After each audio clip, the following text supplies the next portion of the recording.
Olá, hoje vou trazer a obra de Albert Camus, O Mito de Sísifo.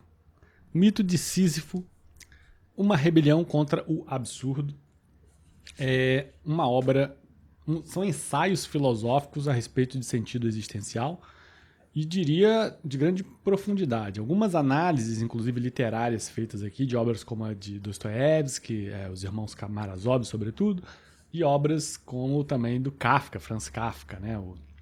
Ele vai falar sobre o castelo, vai falar sobre metamorfose, o processo. Então, tudo isso trazendo aí uma noção do que diz respeito à absurdidade, né? Na visão de Albert Camus, no que diz respeito à existência. Diria que foi um livro que abriu mais a minha mente ainda interpretativa para a primeira obra que eu tinha lido dele, O Estrangeiro. Eu passei a entender um pouco mais do Estrangeiro, porque ali é uma obra de ficção, O Estrangeiro, né, a situação do Meursault, uma obra, inclusive, que tem analisado, se você quiser aqui, busca aqui, tem análise no canal, né, do Albert Camus, O Estrangeiro, uma excelente obra, né, de ficção, né, mas filosófica. E aqui, quando você tem o acesso direto a maneira como o Albert Camus pensa, a filosofia propriamente dita dele, um existencialismo do absurdo, vamos dizer assim, ali você começa a entender um pouco mais o que significa o Meursault, a personificação do Meursault ao longo da obra. Né? Porque ele parte da ideia de que a existência em si mesma é absurda. E não é muito difícil você entrar e entender e compreender esse pensamento do Albert Camus. Eu diria que, pelo menos particularmente para mim, que sou um tanto quanto desapegado de ilusões, né, sejam no campo político, no campo religioso, para mim é bem fácil entender a visão que o Albert Camus tenta explorar no sentido de trazer a visão do absurdo existencial. Talvez eu concorde com ele no juízo de fato e tenha uma leve discordância no sentido de juízo de valor, né? Porque para mim esse absurdo não necessariamente, se bem que talvez nem isso haja uma discordância, porque a conclusão dele é positiva em relação à vida, então pois ele sugere que a gente imagine a figura mitológica do Sísifo tendo que carregar, tendo uma missão que pode-se dizer praticamente inútil, né, sem nenhum significado, de você carregar uma pedra até o cume de uma montanha por nada, já que no momento em que você largar essa pedra ela vai deslizar e cair de novo, para que você fique eternamente o castigo dos deuses, né, dado ao Sísifo.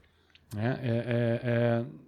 Então ele sugere que ao longo da obra, assim que ele termina a obra, né, sugere que você imagine essa figura mitológica feliz, por mais que não haja nenhum motivo, né, para que ele fique feliz, uma vez que ele está condenado a uma sentença eterna de fazer a atribuição de uma missão que não tem significado.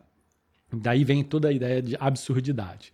Né? Então vamos dar uma lida aqui no resumo que eu pedi para a inteligência artificial fazer da obra, né? E vou fazendo os adendos, os complementos. Né? Mas antes de começar, peço aí, claro, né, a contribuição agradeço aos que já contribuem aqui com o Apoia-se, né? Agradeço muito, ajuda muito a gente poder expandir o canal, poder ter disponibilidade de tempo para produzir conteúdo, comprar livros e estudar, enfim. Né? E além do que patrocinar vídeos para que esses vídeos alcancem mais pessoas. Então, conto aí com você que possa fazer isso, seja um entusiasta desse tipo de mensagem para o mundo. E você que não pode, mas possa fazer eventualmente uma contribuição avulsa, tem o Pix também disponibilizado aqui. E você que não pode fazer nenhuma dessas contribuições, agradeço da mesma forma e peço aí uma curtida, enfim, um compartilhamento, o que puder ser feito, claro, sempre será muito bem-vindo.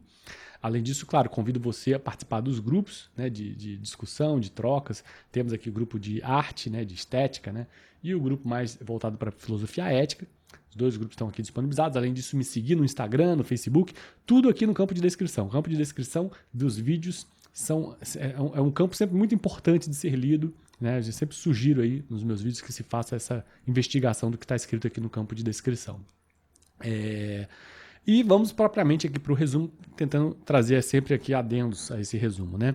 Então, em seu célebre ensaio O Mito de Sísifo, publicado em 1942, Albert Camus explora os conceitos de absurdo e revolta através da figura mítica de Sísifo, condenado pelos deuses a rolar eternamente uma pedra pesada até o topo de uma montanha apenas para vê-la rolar de volta. Sísifo se torna a personificação da luta humana contra a falta de sentido e a repetitividade da vida. A descoberta do absurdo. O ensaio inicia com a constatação do absurdo, definido por Albert Camus como a confrontação entre a busca humana por significado e o silêncio indiferente do universo. Diante da ausência de respostas para as grandes questões existenciais, o ser humano se vê imerso em um mundo sem propósito, onde seus valores e crenças parecem perder a razão de ser. E veja, é importante explicar aqui, né? Porque, sobretudo dogmáticos, adoram estereotipar o nihilista como alguém um suicida, né? O Albert Camus é alguém que vai estar ao longo da obra discutindo o suicídio, né? Então ele vai, de certa forma, corroborar ainda mais esse estereótipo. Mas ele vai concluir que não, que o suicídio não é uma resposta, né? Agora, de qualquer forma, fica essa pecha, né, traçada, esse estigma em cima da figura do nihilista, alguém que se libertou dos valores, ter aí uma crise de significado. Porque, em alguma medida, a religião traz significado. A religião traz um significado pré-moldado, pronto, é só você fazer adesão, é um contrato de adesão, é só você fazer adesão a ela e ali na mesma hora você já não tem mais problemas de significado na vida. Quando você supera a religião, muitas vezes o que se oferece no lugar é a política, né? As ideologias políticas, elas se oferecem no lugar como uma possibilidade de trazer significado existencial. Só que o nihilista é alguém que consegue romper com a religião e não fazer adesão a esses novos significados, sejam, sobretudo de ordem ideológica, né? Seja o liberalismo, o socialismo, enfim. Ele não faz adesão necessariamente a esses significados propostos. De acordo com Nietzsche, inclusive, né, essas ideologias são formas de você preservar a sua reatividade, né, canalizar a sua reatividade que antes era usada de forma teológica para uma forma ideológica. Então, o nihilista ele é alguém sem significado. Essa é a questão, né? Então, se você é sem significado, presume-se que você seja uma pessoa deprimida, depressiva e profundamente em crise existencial. Da onde vai aí nascer existencialistas, vai nascer o absurdismo, né, do Albert Camus, enfim. Você vai ter uma série de pensadores aí que são considerados, aí, taxados, estigmatizados como nihilistas e tem esse problema com relação à existência, né, na vida. Mas, particularmente, eu grifo a toda a parte, tanto do Schopenhauer, que coloca a arte como consolo, né, mas sobretudo o Nietzsche, que abraça a arte como lugar em que você vai ter aí a possibilidade de extravasar, dos fortes extravasarem, o tipo forte do Nietzsche, extravasar o seu ser, né, o seu eu. Então, eu penso sim que o significado existencial para o nihilista perpassa muito as artes, né? O erotismo, as artes, o apreciar da vida mesmo, a vida como todos os lados bons, os pequenos prazeres, os grandes prazeres, tudo que a vida oferta nesse sentido. E é por isso que eu não vejo o nihilismo necessariamente como atendendo a esse estereótipo de crise, depressão, não necessariamente, né? Muito pelo contrário, às vezes a gente vê isso justamente em pessoas atormentadas, seja por ideologias ou por uma visão dogmática, né, da vida, né, da existência. Aqui vem, né, o mito de Sísifo como alegoria, né? A figura de Sísifo serve como uma poderosa alegoria da condição humana. Eu falei aqui já, né, que o ensaio se inicia com a constatação do absurdo, né, definido como uma confrontação por busca de significado e o silêncio indiferente do universo. Tá, isso aqui tudo eu já falei. Agora vamos ver, que o mito de Sísifo como uma alegoria, a figura de Sísifo serve como uma poderosa alegoria da condição humana condenada a um trabalho árduo sem sentido. Sísifo representa a luta do indivíduo contra a futilidade da existência. No entanto, Camus destaca que, ao invés de sucumbir à desesperança, Sísifo retoma a pedra e reinicia sua jornada junto a cada dia. E agora, eu vou fazer um adendo interessante, porque, veja, é possível perceber o que esse estigma da ausência de significado, ou pelo menos como uma coisa muito positiva, tá, para a vida, porque muitas vezes a gente se engaja, vamos botar assim, sejam por ideologias, sejam por significados existenciais que no fundo são efêmeros, porque tudo é efêmero, né, na existência, ou mesmo por ilusões religiosas, enfim, toda essa forma de significância que exacerba as nossas emoções, às vezes em defesa, nos torna ofendidos quando vemos nosso significado de alguma forma agredido, né, seja por quem tem significados diferentes, seja por quem não tem nenhum significado. Enfim, às vezes é importante que a gente ponha em xeque esses próprios significados existenciais, para que a gente não se engaje demais, não se irrite demais, não se torne uma pessoa reativa, ofendida, facilmente ofendida, facilmente... E nesse sentido é que eu acho interessante essa perspectiva em que você percebe que realmente tudo é efêmero. E o curioso é que até mesmo na Bíblia você encontraria uma forte figura nihilista, aí, pelo menos na obra do Eclesiastes, onde tudo é vaidade, que todos nós retornaremos ao pó. Se aplicássemos esse entendimento de forma mais intensa na nossa vida, inequivocamente cairíamos num estado nihilista, né? Porque de fato a pergunta tudo retorna ao pó? Por que se importar tanto com as coisas? Né? Essa é uma questão que eu acho que toda pessoa que tem uma visão, que entende o absurdismo do Albert Camus, pensa. Né? E eu poderia dizer que é algo que me passa desde criança. Eu sou uma pessoa que questiono desde criança, que eu vejo as pessoas muito engajadas em alguma coisa, eu pergunto, para quê? Para quê? A gente vai voltar ao pó, cara? Por que você está... Por exemplo, a ideia de propriedade também, eu sempre questionei muito a ideia de propriedade. Por que você está tão preocupado com a propriedade se você não é dono nem do seu corpo? Essa que é a verdade. Você tá aqui até o seu corpo, a sua existência é de aluguel. Estou dando aqui um exemplo, né, da ideia nihilista, propriamente dita. E aí vem a ideia da revolta e liberdade, né, nesse ato de revolta que reside a chave para superar o absurdo, de acordo com Albert Camus. Ele acha que a revolta é o caminho. Eu não penso assim, mas pouco interessa o que eu penso, que eu estou trazendo aqui a visão do Albert Camus. Então ele acha que ao desafiar sua condição através da ação, Sísifo afirma sua liberdade e se recusa a ser definido pelo destino imposto pelos deuses. Ele encontra significado em sua própria rebelião, mesmo que essa seja uma luta sem vitória aparente. Da onde vai ter, inclusive, uma outra obra do Albert Camus, né, O Homem Revoltado. Ele vai apresentar justamente, vai bater nessa tecla, né, a revolta como uma solução uma chave para a superação do absurdo, né, da existência. A felicidade no absurdo. Camus questiona a busca por felicidade através da ilusão de um futuro transcendente. Então, essa transcendência ela acaba sendo, veja, mesmo para um niilista como o Albert Camus, um absurdista como o Albert Camus, acaba se envolvendo com uma espécie de autoindução dogmática, né? Algo que o Nietzsche já tinha feito com relação ao eterno retorno. Então, para ele, a verdadeira felicidade reside em aceitar o absurdo e encontrar significado na própria jornada, na luta contra o destino e na afirmação da liberdade individual. Veja, aqui é interessante, por quê? Porque quando você encontra significado na própria jornada, você para de se preocupar com resultados. Isso por si só é uma grande libertação. E nesse sentido, eu recomendo aqui um vídeo, né? Amar a Trama ou o Desenlace, né? Um vídeo que gosto muito desse vídeo, acho que é um dos bons vídeos aqui desse canal.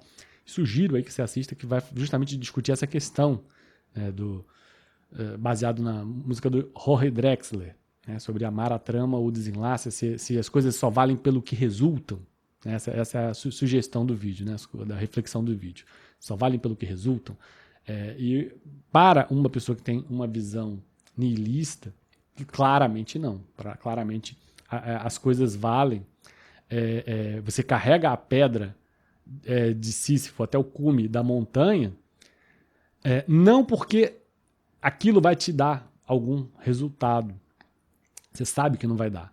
É pelo simples carregar. É o simples carregar da pedra que te traz significado. Né? E ainda bem que ela cai de volta, veja que coisa, né? Ainda bem que ela cai de volta, porque isso vai te dar a oportunidade de ter que levá-la novamente. É absurdo, a gente reconhece que é um pouco absurdo, a existência é absurda, mas quando você leva isso, aceita isso e leva isso numa boa, né, a sua vida tende a ser feliz. E no final das contas é isso que interessa, não é mesmo? É você ter uma vida feliz. Então, na luta contra o destino e na afirmação da liberdade individual. A afirmação da liberdade individual é um tema muito profundo, né? Vale a pena ser investigado. Tem outras obras que poderiam adentrar essa questão. O homem absurdo. Eu gosto muito dessa expressão usada ao longo da obra, né? O que seria o homem absurdo? O Camus vai estar sempre contrapondo ali o homem absurdo, e ele vai tentar, inclusive, mostrar essa questão do homem absurdo na visão kafkiana da vida, né? E também no que seria o personagem do livro dos irmãos Karamazov, né? Que propõe ali a crise, deflagra ali a crise nihilista, né? Quando se diz que se não há Deus, né? Tudo é permitido, né? Na obra do Dostoiévski. Então, ali são duas análises literárias que merecem muito atenção para quem lê essa obra, porque são gratas, maravilhosas. É maravilhosa a análise que o Camus faz das obras de Kafka e das obras do Dostoiévski. Né? Então, eu diria é o ponto alto dessa obra. Tá? Se teve um ponto alto, eu diria que são essas análises. E até ele vai, em alguns momentos, sugerir que nenhum dos dois, nem o Dostoiévski nem o Kafka, são propriamente homens absurdos. Né? Por mais absurdo que isso possa parecer no que diz respeito, pelo menos, ao Kafka, né? Porque o Kafka é pai do surrealismo, né? Então a gente poderia dizer assim, porra, como que o Kafka não é um homem absurdo, né? O Kafka tem que ser, porque se o Kafka não for, quem é mais absurdo que o Kafka, né? Mas o Albert Camus sugere em pontos na obra, na própria análise que ele faz, sobretudo na obra que ele considera melhor, que é o Castelo, ele mostra ali, evidencia pontos em que diz que o Kafka, no fundo, ele se rendeu à esperança, né? A esperança vai estar sempre se contrapondo ao absurdo. Porque se você tem esperança de algum significado, então naturalmente você não entendeu o absurdo. Né? Então, por isso, ele busca justamente essa análise, né? Os irmãos Karamazov vai dar aquela ideia do suicídio gratuito, mostrando a absurdidade da existência a partir da inexistência de Deus, da constatação da inexistência de Deus. E o Kafka, a obra dele inteira é um absurdo, pode-se dizer, né, por si mesmo. E por isso essa análise é tão maravilhosa. Né? O Albert Camus ele vai abrir a sua mente, ampliar a sua mente para enxergar melhor essas obras. Ele começa no Kafka dizendo que a obra do Kafka basicamente é um convite à eterna releitura, tal qual o castigo dos deuses para Sísifo é o eterno levar da pedra ao cume da montanha. A obra do Kafka é uma sentença para nós, leitores mortais, passarmos o resto da eternidade lendo. E a cada nova leitura, interpretarmos acrescentarmos profundidade à primeira interpretação, ou seja, estarmos sempre entendendo coisas novas. Né? Veja que grau de riqueza que é a obra do Kafka. E o homem absurdo, na visão do Albert Camus, é o homem que percebeu que não há esperança. Né? É o homem que percebeu e aceitou de bom grado. Quer dizer, não necessariamente, né? Você pode perceber e não aceitar e ser um homem absurdo da mesma forma. Mas o simples fato de você perceber que tudo o que se faz na existência, qualquer coisa que você se propõe a fazer na existência, em última análise, não tem significado. E um exemplo que ele dá, que já, ilustra muito bem isso, é o Goethe. Ele sugere que o Goethe será... Goethe é, sem dúvida, né, uma figura extremamente relevante, proeminente na literatura, nas ciências, inclusive. É um polímata do mais alto grau de erudição. No entanto, justamente ele escolheu o Goethe porque ele sabia quem estava escolhendo, né? O Goethe não será ninguém, né? De acordo com como sugere o Albert Camus, não será nada daqui a 10 mil anos, daqui a 1000 anos, talvez menos, né? Enfim, não terá nenhuma validade, nenhum valor, não será nem compreendido.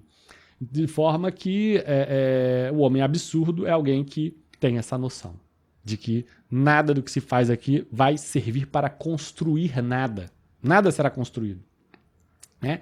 Nós estamos fadados a sermos esquecidos no tempo, seja lá qual for a importância que você tenha. Isso é bíblico, veja, por mais que seja nihilista, isso é bíblico também, né? Você está fadado a retornar ao pó, e o que você tem além da vaidade? Nada, mais nada. E o homem absurdo é alguém que está lúcido em relação a isso, né? Uma música que me lembra um pouco essa visão, a música do Chico Buarque, que ele fala, não se afobe não, que nada é pra já, o amor eu esqueci o nome dessa música. Mas essa música tem uma parte que ele fala sobre os escafandristas, né? Você imaginar o nosso mundo submerso, né? Todo submerso, e os escafandristas do futuro observando tudo que no nosso quarto, né? Como meros resquícios históricos de uma estranha civilização, né? Estranha, quer dizer, tudo que nós produzimos hoje será meramente considerado no futuro como uma estranha civilização, tal qual nós consideramos os gregos, os romanos, como uma estranha civilização que nos legou muitas coisas, mas que outras a gente bate cabeça, tenta entender, tenta alcançar, se esforça para tentar entender. Então você vê que, de fato, o tempo apaga tudo, apaga todas as nossas marcas, e o homem absurdo é alguém que percebe isso em qualquer que seja a atividade que você se propõe a fazer, veja, aí tem o homem absurdo que consegue lidar com a absurdidade. É o homem que, a despeito de reconhecer essa circunstância inequívoca da existência, ainda assim é alguém que abraça a vida, é alguém que vive, não por resultados, não por construções, não porque vai para o céu, não porque vai conseguir algum avanço político, mas vive porque não resta outra coisa a não ser viver. E se já que não resta outra coisa a não ser viver, sejamos felizes enquanto isso for possível, enfim. Essa é a ideia do absurdismo do Albert Camus, né? Imaginar Sísifo feliz, carregando a pedra até o cume da montanha.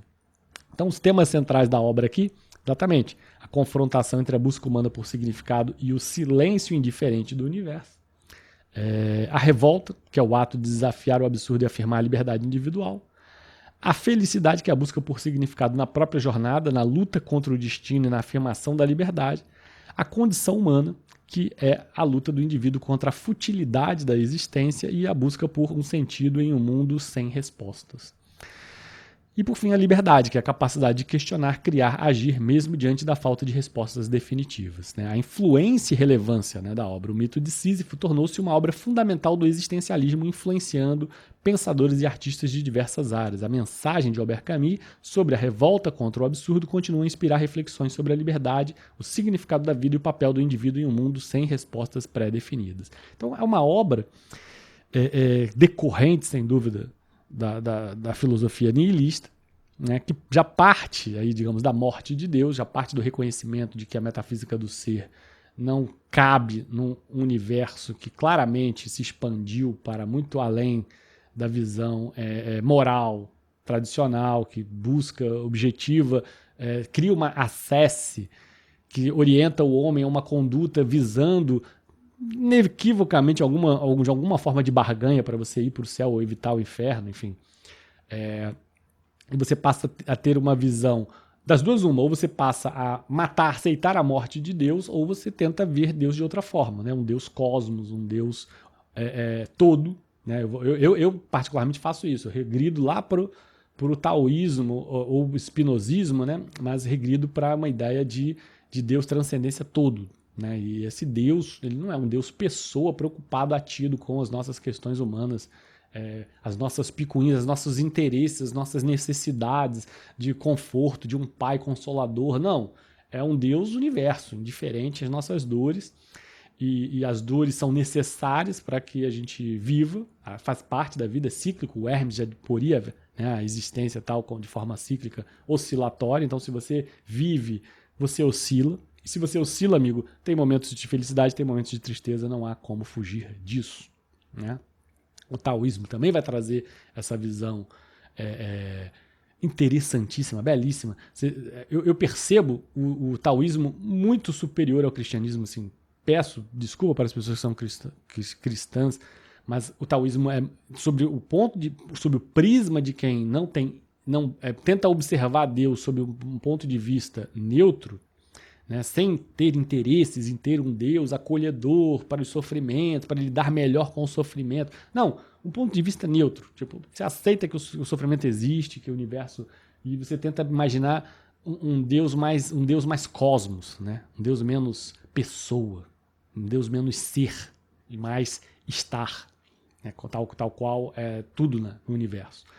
Então, esse Deus todo, ele te traz uma visão bem mais ampla e rica da existência do universo, né? E menos interesseira, porque a visão de Deus ser é muito facilmente corroída por interesses, né? A gente tem um interesse em que exista um Deus que nos compreenda, com quem possamos dialogar, com quem anule a nossa solidão nos piores momentos, inclusive na hora da morte, você ter um Deus com quem você possa se agarrar.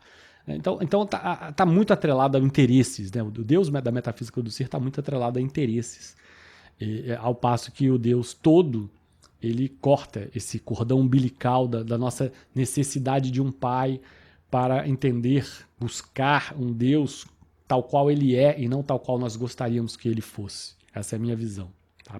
Muito pessoal, cosmológica. E sim, claro, você vai encontrar muitos nihilistas que vão rejeitar inclusive isso. Vão dizer que não, simplesmente não há Deus nenhum.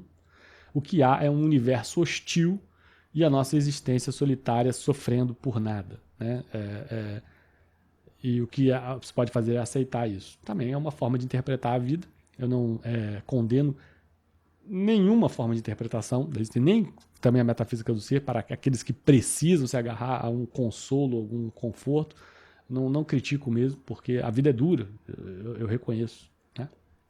E cada um que busque aí a sua interpretação da existência da forma que conseguir, né? Se sustentar, enfim. Que seja como for, uma obra que eu recomendaria muito para quem estuda filosofia, recomendaria muito para quem que gostaria de ter uma interpretação mais profunda do personagem Meursault, da outra obra do Albert Camus, né? O Estrangeiro. E recomendaria muito para nietzscheanos, né? Pessoas que estão ali, digamos, libertas da metafísica do ser, estão buscando ter algum tipo de compreensão da existência, né? Para dogmáticos, talvez seja uma obra que incomode muito, né? E também para pessoas muito atidas em ideologias, né? Pessoas que estão ali mergulhadas nos pequenos fenômenos ideológicos, das pequenas disputas e picuinhas ideológicas. Certamente serão pessoas que se enxergarão dentro de um cosmos absurdo como destituídas de significado, né? E isso incomoda profundamente qualquer indivíduo, né, humano. É isso, gente. Espero que tenha sido uma análise proveitosa para você que me assiste. Esse livro faz parte daquela lista dos livros previstos para fazer resenha ao longo do ano de 2024. Se você quer acompanhar essa leitura, esse cronograma de leituras, tem aqui o link disponibilizado no campo de descrição. No mais, desejo uma boa leitura para você, um forte abraço. Até o próximo vídeo. Esse é o nosso canal de literatura e filosofia. Se você gostou do nosso conteúdo, curta o vídeo e se inscreva. E aproveite para fazer as amizades certas nos grupos. O grupo de estética é o grupo onde se troca influências sobre arte, cinema, música, filosofia, pintura. E o grupo ética é o grupo que se propõe ao debate político, moral, ético, econômico. Os links estão disponibilizados no campo de descrição desse vídeo. Você vai adorar! Por fim, não deixe de conhecer nossos outros canais, o Tube Cult e o Limão Libertário. Obrigado por assistir até o final, foi um prazer tê-lo por aqui. Até a próxima!